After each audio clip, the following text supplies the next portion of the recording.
রাজ্যের দুই মন্ত্রী পার্থ ভৌমিক এবং সুজিত বসু। শাহজাহানের দাপটে কিভাবে দখল হয়ে গিয়েছে ভেরি থেকে খাল, অভিযোগ শুনলেন খোদ সেচ মন্ত্রী, আশ্বাস দিলেন দ্রুত ব্যবস্থা নেওয়ার। যার যা অভিযোগ আছে, যে কেউ সে রাম শ্যাম যদুমধু যেই হোক, কেউ যদি জমি দখল করে সেই জমি ফেরত দেওয়ার দায়িত্ব মমতা ব্যানার্জির সরকারের। সন্দেশখালী যেন অভিযোগের পাহাড়, ভেড়ি দখল, খাল দখল, সরকারি জমি দখল, কি নেই সেই তালিকায়? কান পাতলেই ভুরি ভুরি অভিযোগ শেখ শাহজাহান এবং তার দলবলের বিরুদ্ধে। সন্দেশখালীর মন বুঝতে শনিবার হাজির হলেন রাজ্যের দুই মন্ত্রী, সেচ মন্ত্রী পার্থ ভৌমিক, দমকল মন্ত্রী সুজিত বসু। খালও কিভাবে বেদখল হয়ে গিয়েছিল সন্দেশখালীতে দাঁড়িয়ে সেই অভিযোগ শুনলেন খোদ সেচ মন্ত্রী। আমাদের পার্টির উপর কোনো ক্ষোভ নেই, যে সবগুলো ব্যক্তির উপর যাতে আমাদের ভরসা আসতে সবই হারিয়ে ফেলছি, সেগুলোকে আবার সরিয়ে দিন না। আমরা তো স্টেট বলে, ও অত্যাচার করেছে বলেই ও জেলে আছে। ওকে পার্টি ও সভাপতির পদ থেকে সব পদ থেকে সরিয়ে দিয়েছে। ওকে ওর দলে আর কোনো জায়গা নেই। শনিবার সকালে সন্দেশখালীর ঘাটে পৌঁছন দুই মন্ত্রী। সেখান থেকে প্রথমে পাত্রপাড়া।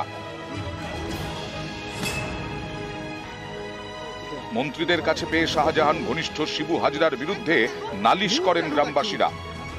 শিবু হাজরা, উত্তম মস্তান আর ওই শেখ শাহজাহান, এরা যে দেশের কি করছে এটা তোমরা না থাকলে দেশে বুঝতে পারবে না মাদের কি কামাচ্ছে। দুটো মানুষ অলরেডি জেলে চলে গেছে। সেচ মন্ত্রী অভিযোগ শোনেন, তৎক্ষণাৎ ব্যবস্থা নিতে নির্দেশ দেন সেচ আধিকারিকদের। রাস্তাটা হয়ে যাবে, আমি ওটা দেখে নিই, ওটা আমি দেখে নিই। এটা একটা কাঠের ব্রিজের কথা বলছি।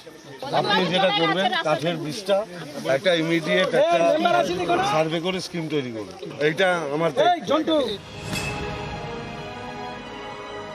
পাত্রপাড়া থেকে নস্করপাড়া, এখানেও খাল দখল, ভেড়ি দখলের অভিযোগ।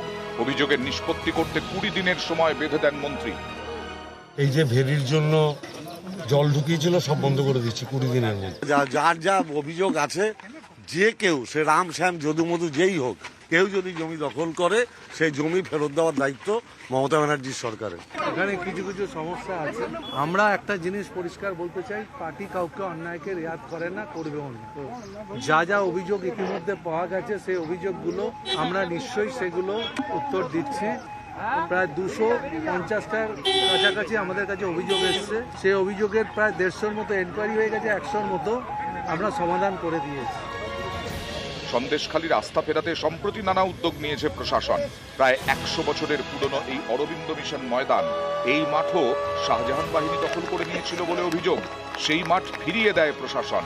গ্রামবাসীদের আস্থা ফেরাতে সন্দেশখালীর পথে ঘাটে ঘুরছেন রাজ্য পুলিশের কর্তা ব্যক্তিরা।